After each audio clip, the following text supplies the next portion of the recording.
नमस्कार मित्रों, मैं मुस्कान गर्जना न्यूज़ के सोच और समझ कार्यक्रम में आप सभी का स्वागत करती हूँ। आज हम बात करेंगे नेताओं की लायकात मेरिटोक्रेसी के बारे में। अमेरिका, चीन, यूरोपीय देशों के तज्ञों ने 2500 से लेकर 2800 साल पहले एक बात कही थी। मेरिटोक्रेसी खानगी, जाहिर क्षेत्र, शासन, शिक्षण सभी जगह पर योग्यता प्राप्त करने के बाद ही उन्हें कोई जिम्मेवार या उच्च हुद्दा देना चाहिए।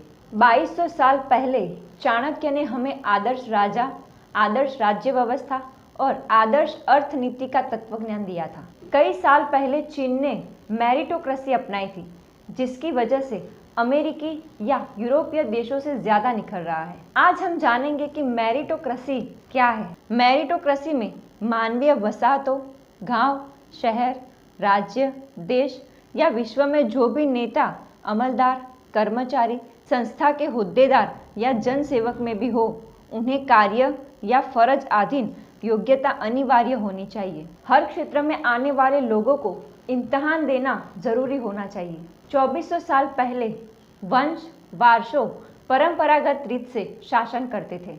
तभी कॉन्फ्यूशियस ने एक विचार देश के समक्ष रखा और कहा कि जो शासन करना चाहता है उसे पहले योग्यता हासिल करनी चाहिए और निश्चित अभ्यासक्रम के अधीन इम्तिहान देना चाहिए। कई राजाओं ने हिम्मत पूर्वक कॉन्फ्यूशियस की बात ध्यान में ली। ज्यादातर कीन और हान शासकों ने अपने वंशज, समर्थकों, वक्तारों को वहीवट व्यवस्था में न लेकर एक योग्यता का मापदंड निश्चित किया और इस हिसाब से वहीवटदारों की निमणूक हुई। उनके बाद जो शासक थे, उन्होंने एक और कदम आगे बढ़ाकर मंत्री, अमलदार, होद्देदार या कर्मचारी के लिए 9 रैंक सिस्टम खड़ी की। इसीलिए शासक, मंत्री, अमलदार या होद्देदार को पहले 9 प्रकार के इम्तिहान और साक्षरता देखनी पड़ती है। पहले व्यक्ति में सिर्फ कार्य के विषय पर पकड़ देखी जाती थी, लेकिन 9 रैंक सिस्टम में अलग दृष्टिकोण अमली हुआ। व्यक्ति को विषय ज्ञान तो होना ही चाहिए, लेकिन साथ में वहीवटी सूझ, प्रामाणिक, मानवीय अभिगम, राष्ट्रीय शासन परत्वे गुण होना अत्यंत आवश्यक है। ब्रिटिशर चीन की ये प्रथा से अभिभूत हुए और भारत पर के शासनकाल दरमियान मेरिटोक्रेसी का अमलीकरण शुरू किया। रोमन साम्राज्य में प्लेटो और एरिस्टोटल ने भी मेरिटोक्रेसी पर भार दिया। व्यक्ति की लायकात, संस्कार और प्रजावत्सलता पर ज्यादा ध्यान दिया। 1881 में अमेरिकी प्रमुख जेम्स गारफील्ड की हत्या हुई। तब अमेरिका की बदहाली का कारण स्पॉइल सिस्टम थी। बाद में अमेरिका ने मेरिटोक्रेसी का अंगीकार किया और पेंडिएटन सिविल सर्विस रिफॉर्म एक्ट प्रसार किया। ब्रिटेन की जॉन स्टुअर्ट मिले कंसिडरेशंस ऑन रिप्रेजेंटेटिव गवर्नमेंट किताब में मेरिटोक्रेसी को केंद्र में रखा है।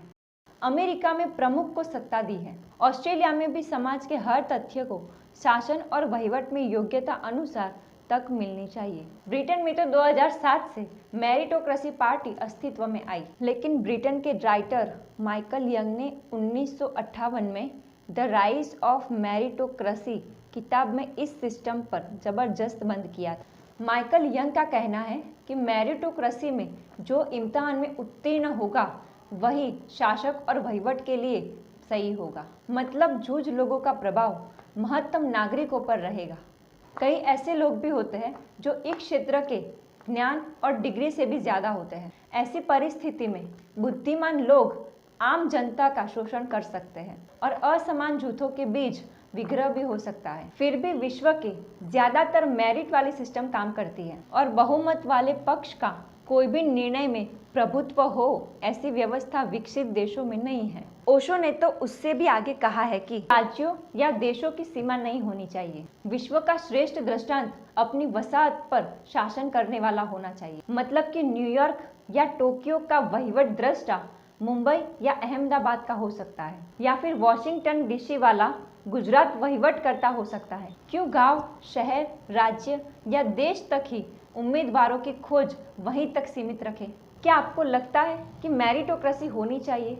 आपकी सोच कमेंट बॉक्स में दीजिए। धन्यवाद।